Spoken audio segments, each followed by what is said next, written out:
for today's movie review, I'll be reviewing Justice League, the overall 5th installment of the DC Extended Universe, and the overall 3rd film within the DC Extended Universe to be directed by Zack Snyder, until the death of his daughter in the May of 2017, in which Zack Snyder left the project for understandable reasons, and Joss Whedon was hired to oversee the remainder of the post-production of the movie, since he was hired by Snyder beforehand to rewrite a few scenes here and there. The same guy that made Buffy the Vampire Slayer TV show along with directing the first 2 Avenger movies. And let's talk about the Justice League movie, shall we? Because back when that Comic-Con trailer from 2016 came out, I wasn't really too impressed by the movie, since that movie looked less like a superhero movie and more like a heist film. Now granted, a heist superhero themed movie has been done before and can work well, such as the case with Ant-Man, but this is the Justice League, and I really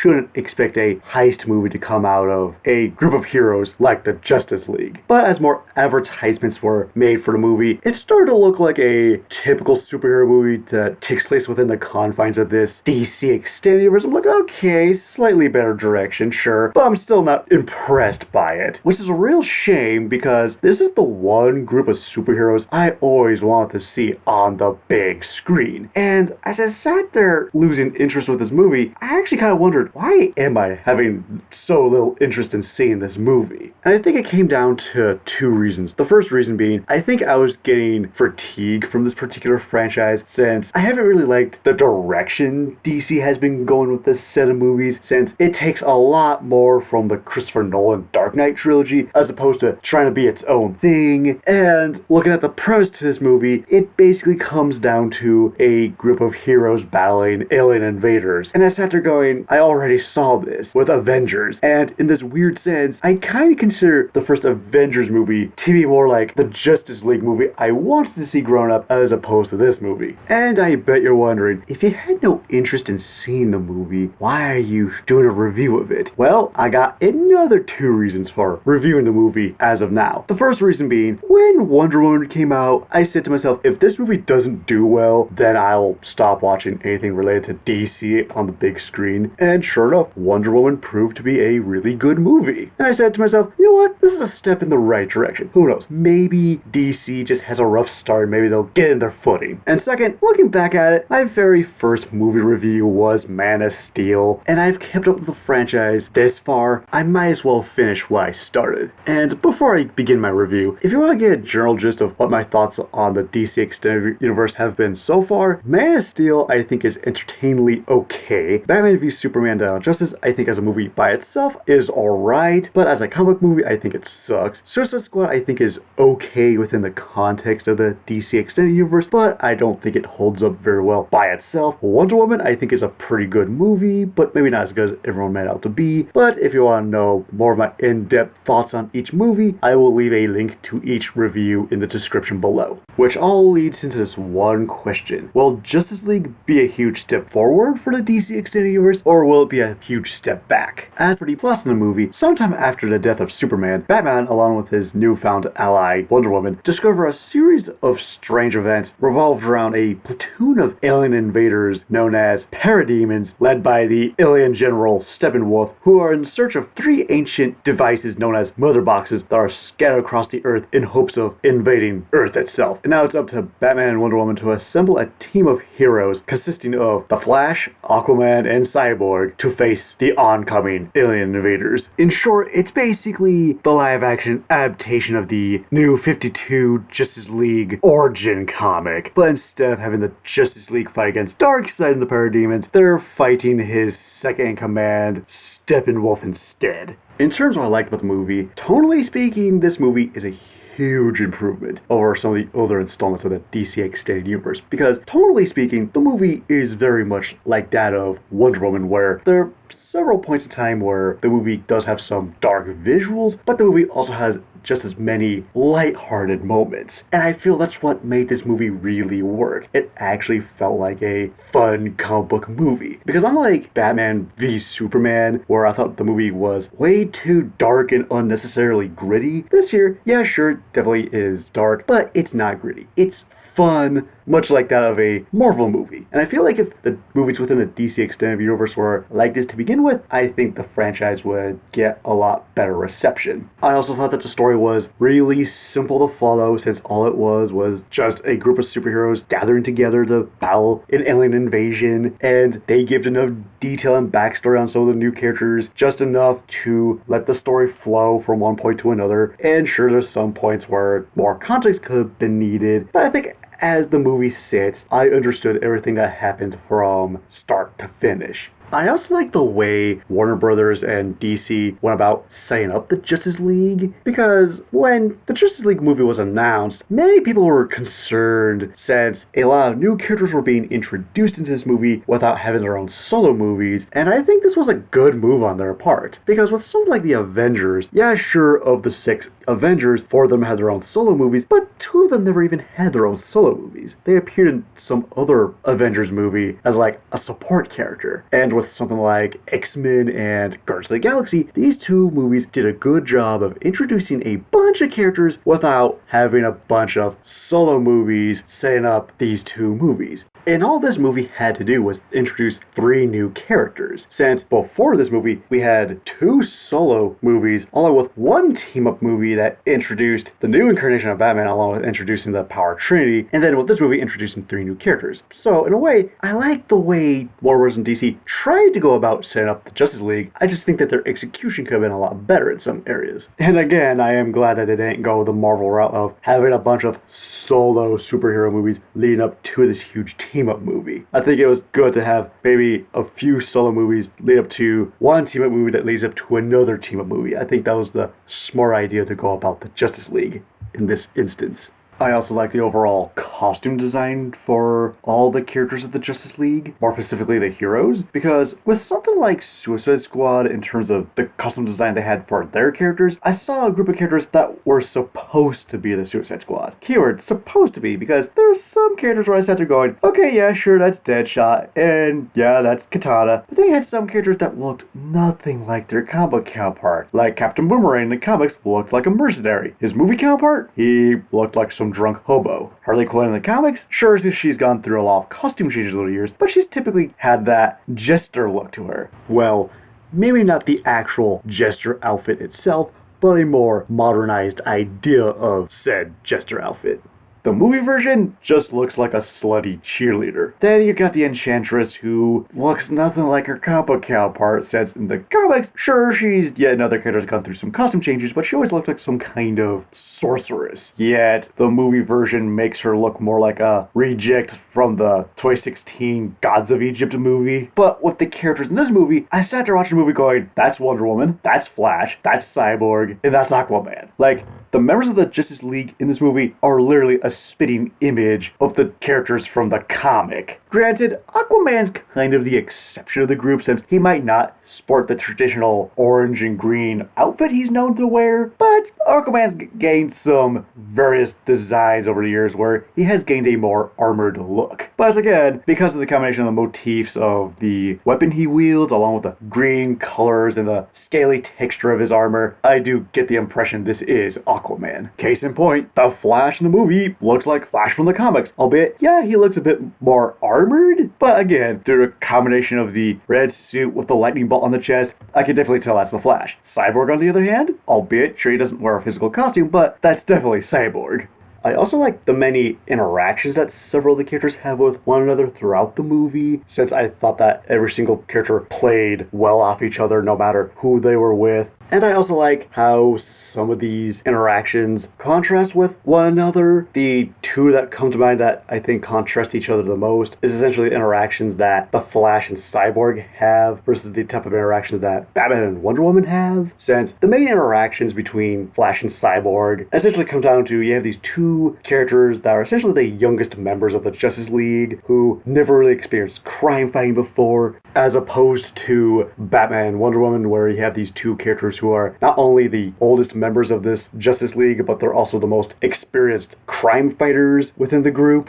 I even kind of like the way the Batman Wonder Woman interactions foreshadowed the Flash and Cyborg interactions, since you had Batman who was looking for Flash, where you have Wonder Woman who was in search of Cyborg, and because of the interactions between those two characters, it essentially led to how Flash and Cyborg interact with one another. I also like the fact that there's almost always something going on in this movie, regardless if it's the character interactions to the action scenes to everything else in between. Like, there's never a dull moment in this movie. And I also thought that the action scenes were pretty fun, from the introduction of Steppenwolf when he arrives on Themyscira, to the last third of the movie where we have members of the Justice League battling Steppenwolf and his army of parademons. In short, I was entertained by the movie from start to finish. I also thought that the acting in the movie was pretty good, regardless if it was from returning characters like Ben Affleck and Gal Gadot reprising the roles as Batman, Wonder Woman. I still think that they gave really good performances as the two characters to newcomers like Eliza Miller, if I pronounce his name right, who gives a really comedic performance as the Flash. And I also like the fact that it's not like verbatim the same type of Flash that we see in the TV show, but it still captures the general spirit of what the Flash is. And I also thought that the special effects in the movie were pretty good for the most part, but there are definitely a lot of points in time where some of the CGI could have been more polished in some areas, but I think it did the job for what was required of the movie. So in terms of the problems that I had with the movie, I'm going to start with my nitpick of the movie first, that being the armor that the Amazons wear in this movie. Because when you look at the armor that the Amazons wore in the Wonder Woman movie, they were fully armored and ready for battle. And they still are, but there's a select handful of Amazons in this movie that wear these rather revealing battle outfits. And my gripe with these particular outfits are that it's inconsistent. Like, it'd be one thing if the Amazon warriors from Wonder Woman had like that midriff style costume, but the thing is, the Amazons that are shown with the midriff only appear in the movie for like 30 seconds. And anytime we do focus on the Amazons, we usually are focused on the ones that are fully armored. And keep in mind, the person who designed the costumes for this movie is Michael Wickerson, who has worked on costume design for various other movies from Tron Legacy, Jonah Hex, and he even designed the Spartan armors from 300. And if you remember what the Spartan armors looked like from 300, they were impractical, skimpy outfits. Just food for thought. And speaking of the Amazons, let's talk about the actual problems I have in the movie. Starting off with the Amazons themselves. Because as far as I'm concerned, the Amazons of this movie have become the DC equivalent of the Asgardians seen in the Marvel Cinematic Universe. Because you have this group of warriors who train 24/7, but then all of a sudden this invasion force appears and they get their asses kicked instantly. And much like the Wonder Woman movie, sometime after Steppenwolf takes the mother box from the Amazons, we never see the Amazons again for the remainder of the movie, and have no idea what they're doing during the events of the Justice League battling Steppenwolf. Then you have the main villain of the movie, Steppenwolf, and I have a few problems with the villain of the movie. The first one being, from a visual standpoint, as in like the CGI used on him, it did not look convincing at all, because instead of looking like a character that's appeared in a movie, he looks like a character that appeared in like a PS3 video game that was inserted into a movie. So the CGI on him looked very unconvincing. Second, I thought that his backstory and his overall goal in the movie was way too similar to General Zod from Man of Steel, since the two of them are some type of exiled general from some foreign planet who essentially wants to terraform the Earth and make it their own. And it's like, really? We're repeating that plot point from Man of Steel? My third reason is that Steppenwolf just felt like an odd choice for a main villain, because when I think of Steppenwolf from the comics, I almost always think of him as like the secondary antagonist of the story, because like I said earlier, I do think that this movie took a lot from the 52 Justice League origin, where you have the Justice League battling an army of parademons led by Darkseid, and I think a lot of people really wanted to see Darkseid in this film, and I feel like they could have included him and then maybe have like Steppenwolf be like the secondary antagonist, but I feel like DC's trying to do like the Marvel thing of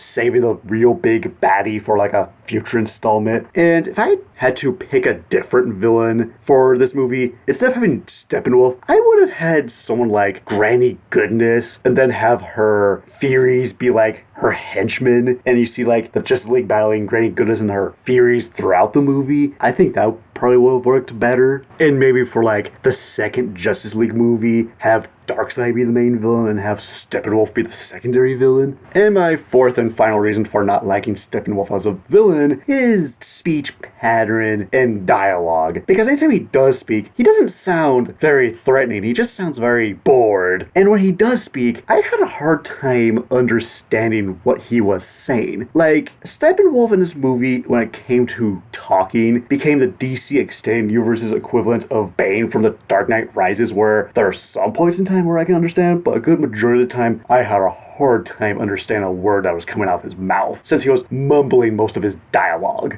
And speaking of dialogue that I had a hard time understanding, I feel like most of the audio in this movie was a bit off. Not so much like the soundtrack, but more like when a character does speak, there are points in time where I can understand what the characters are saying, but then there's some points in time where I feel like the audio is quiet in some areas to a point where I actually had a hard time hearing what some of the characters are saying. Granted, it's not as bad as Steppenwolf, but it is something I did notice throughout the movie when I did watch it. The next problem I had with the movie was the way the movie was presented when I saw it in theaters. And I'm not sure if this was exclusive for the copy of the movie I saw in theaters, but when I watched the movie, the format was really odd because the actual movie did not take up the entire screen. Like, if I had to describe the overall layout of the movie being presented, do you know how when you're watching a movie at home on TV, you have various TV settings where you could either change the size of the screen to either be full screen, widescreen, or neutral? The movie was essentially presented in this neutral type format where you have the movie in the middle and you have these two big black bars on the left and right side of the movie. And I thought that maybe the movie at first was going to do this, and then as the movie progressed, maybe the people at the projector were going to change it so it took up the whole screen. No, it was like that the entire time. And again, I'm not sure if it was just for me, but that was just something I noticed when I saw the movie in theaters. And the next big problem that I had with the movie is the amount of context that was taken out of the movie because of Warner Brothers putting a mandate on this movie to be shorter. And it feels like there is a lot of stuff taken out of the movie, either from particular action sequences that were featured in the trailer or scenes of characters going from point A to point B. And I feel of the three new members of the Justice League that were introduced in this movie, I feel like Aquaman got the short end of the stick, because we know plenty about Barry Allen and Victor Stone, but we barely know jack shit about Arthur Curry in this movie. Sure, there's that one moment in time where he's talking to Marina after Steppenwolf took the mother box, and yeah, sure, Aquaman's gonna have his own solo movie, and we'll probably get more of an extended backstory there, but I do feel like a little bit more of Aquaman's backstory and introduction within the movie could have been a lot better. And I feel that some scenes probably should have been cut a bit shorter, like Superman coming back from the dead. And I would say, spoiler alert, Superman's in this movie. But here's the thing, everybody knew Superman was going to be in the movie anyways. Hell, the guy who plays him is second bill, so that should tell you that he's in the movie at least.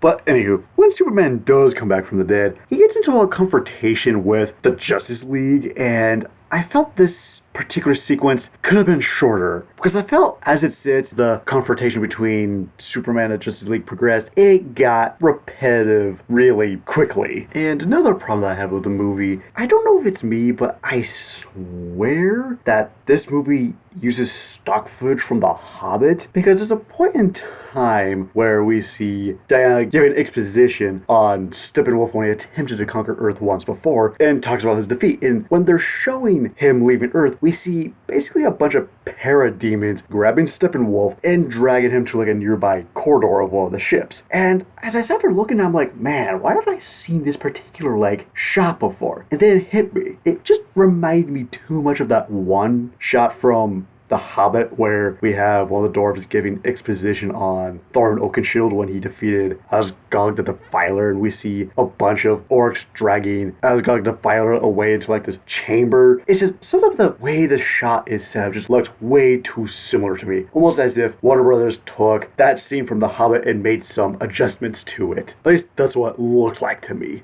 Another problem I have with the movie is the fact that we have yet another superhero movie where we have the group of superheroes who battle alien invaders. And I'm sick of seeing this type of conflict on screen because we've seen this before with the first Avengers movie. Because when the first Avengers movie came out, we never really saw a group of costumed superheroes battling alien invaders. It was new and different. But when this movie does it, it's a retread of that idea, and I'm just so sick and tired of seeing that idea being played out on the big screen. Because an idea I always wanted to see on the big screen was having a group of established superheroes like the Justice League battling a group of supervillains like the Legion of Doom, or like I said earlier, Granny Goodness and her Furies. Hell, you could have done the Justice League battling the Suicide Squad. And the more I thought about it, much like how Wonder Woman was essentially the DC remake of Captain America First Avenger, Justice League was essentially the DC remake of Avengers. Not because Josh Whedon was involved in the production process of both movies, mind you, because when you do look at these two movies side by side, they have a very similar plot structure where you have this one character who discovers that this ancient alien threat from another planet has returned to Earth in search of this cube-like object in order to invade Earth, and said alien threat is also working for someone much more threatening that exists within the context of that universe, and it's up to this one particular individual to assemble this ragtag group of superheroes in order to combat this alien threat.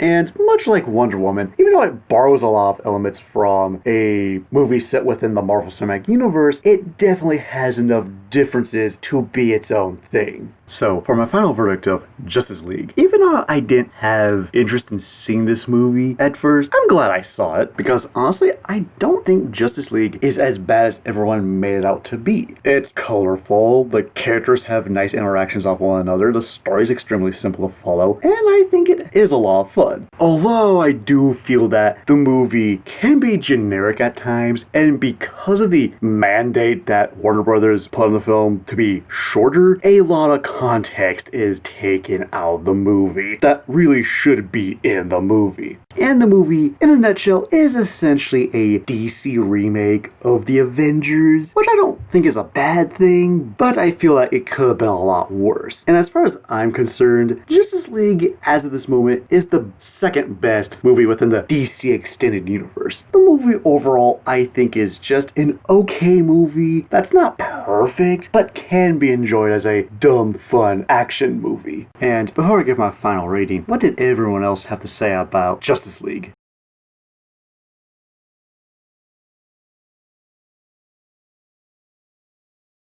So it looks like the movie got really mixed reception. And so, for my final rating of Justice League, I give it a 3 out of 5. So, out of all the movies based on DC Comics, regardless if it's live action or animated, which one is your favorite? And see you later.